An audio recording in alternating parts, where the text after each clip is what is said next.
रजब बेटा, चलो आओ, मैंने तुमसे कुछ बातें करनी है। चलो आओ। जी फातिमा अम्मा। हाँ चलो आओ, चलो तुमसे बातें करती हूँ। हाँ इस जगह बैठ जाते हैं। हाँ फातिमा अम्मा, हाँ इससे पहले आप कुछ कहें मैं बोलता हूँ। मुझसे यही कहेंगी ना कि नाज़ली को भूल जाओ, गांव वापस चले जाओ, यहाँ क्यों बैठे हो, भूल जाओ उसे। मैं बता दूँ आपको, ऐसा कुछ नहीं होने वाला। अरे यार, इतने दिन से इससे मुलाकात नहीं हुई, बिल्कुल बदल गया ये तो। नाज़ली नाज़ली नाज़ली हर वक्त नाज़ली करता रहता है। हाँ तुम लोग जरा चुप हो जाओ।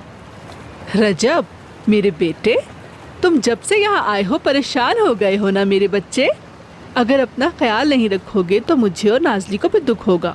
और फिर अपनी माँ के बारे में सोचो, वो गांव में तुम्हारी राह तकती होगी, है ना। अगर उसने तुम्हें इस हाल में देख लिया या उसको पता चला कि तुम ऐसे रहते हो तो तुम्हारी माँ का क्या बनेगा। वो शहर वाला लड़का है ना, वो मेरी नाज़ली के किसी काम नहीं आने वाला। मैं कह रहा हूँ वो मेरे पास वापस आएगी। ठीक है बेटा, वो तुम्हारे पास आएगी, लेकिन वापस कहाँ आएगी। नाज़ली गांव की है, गांव ही जाएगी ना। हाँ और क्या हाँ ना। हाँ समझे। मेरी बात मान जाओ मेरे बच्चे, मुझको और नाज़ली को और दुख मत दो, बात समझो। मेरी बात सुनो यार, क्या तुम नाज़ली से मोहब्बत करते हो?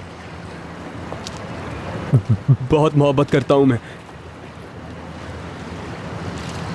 तो फिर मोहब्बत को निभाना होगा, तुम पीछे बिल्कुल नहीं हटना। अगर तुमने अपने आप को नहीं संभाला तो उसको हमेशा के लिए खो दोगे तुम। मैं कभी पीछे नहीं हटूंगा, हमेशा संभालूंगा और नाज़ली को लिए बगैर गांव नहीं जाऊंगा मैं। शाबाश है। तो फिर इस बात पर मिलकर गाना गाते हैं हम। गाते हैं भाई, सिर्फ तुम ही तो समझते हो मुझे। आ जाओ, चलो चलो मेरे भाई। लेकिन मेरी बात सिर्फ एक तुम ही समझे हो यार। अरे रुकें हुसैन साहब, हम लोग यहाँ पर गाना गाने तो नहीं आए ना। याद नहीं, घर पे मेहमान आने वाले थे। हम यहाँ रजब को गांव भेजने के लिए आए थे, बताया तो था आपको। वो ठीक है फातिमा साहिबा, सिर्फ एक गाने से क्या हो जाएगा। सिर्फ कितना एक- अच्छा हो गया, मैंने एक गाना भी नहीं गाया। सिर्फ एक ही गाना, ज्यादा नहीं। ठीक है, एक ही गाना, बस एक। क्या सुनाऊं आपको? जो तुम सबसे अच्छा गाते हो। ठीक है। हाँ ब्रावो ब्रावो। फौजान एक बार फिर एक बार once more भाई। माशाल्लाह, यहाँ जवान भी है और हैंडसम भी, और ये बच्चा तो मल्टी टैलेंटेड है। हाय, बहुत बहुत शुक्रिया आपका। ये सब चीजें तो जेनेटिकली आपके अंदर होती है ना, तो मैंने भी कोशिश की है अपने बच्चों में सारा अपना हुनर ट्रांसफर करने की। तो फिर हम आपको सुनते हैं आलिया साहिबा। हाँ हाँ सुनाएं।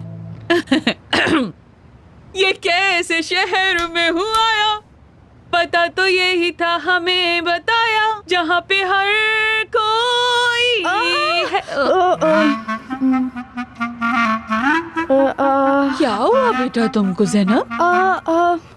क्या हुआ है बेटा? कि मेरे पेट में कुछ दर्द हो रहा है, शायद मैंने कुछ ज्यादा खा लिया है। नहीं नहीं, इसकी वजह से नहीं हुआ होगा, गैस हो गई होगी बेटा, गैस। उठो, तुम उठकर टहल लो। उठो, चलो बेटा वॉक करो। दादाजान,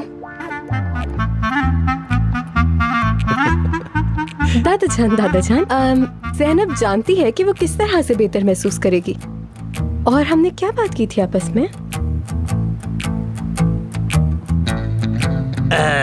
यार ये तो शेर है मेरे बेटे, शेर। ऐसा करते हैं कि इन दोनों को आपस में लड़वाते हैं। मजाक कर रहा हूँ, मजाक। लड़ाई का मतलब है पंजा लड़वाते हैं।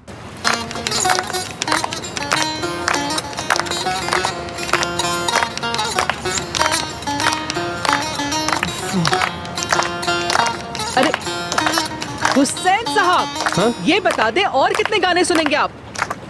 वो फातिमा साहिबा, ऐसा करते गाना और सुन लेते हैं। वैसे भी इस वक्त सारे मेहमान तो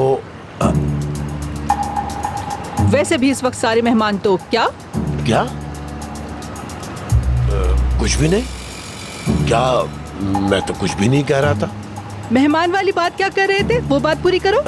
मैं कुछ भी नहीं कह रहा था। मतलब सच ये है कि आलिया साहिबा ने कहा था कि मैं आपको अच्छी तरह इस्तांबुल घुमा दूं, क्योंकि उनके खास मेहमान आने वाले थे। मतलब समझ गई मैं आपकी बात। आलिया ने ही कहा होगा कि जब तक वो मेहमान नहीं चले जाते तुम उनके गांव के रिश्तेदारों को घुमाते रहो, ताकि हमारी वजह से इसकी कोई बदनामी ना हो। चलो अभी बताती हूँ। सुने फातिमा साहिबा, फातिमा साहिबा, अम्मा फातिमा अरे साहिबा। रुके तो अम्मा। फातिमा अम्मा फिर से आइएगा, मैं हमेशा यहीं पे होता हूँ। फातिमा साहिबा, नाजली का इंतजार कर रहा हूँ। पीछे हटो, फातिमा साहिबा।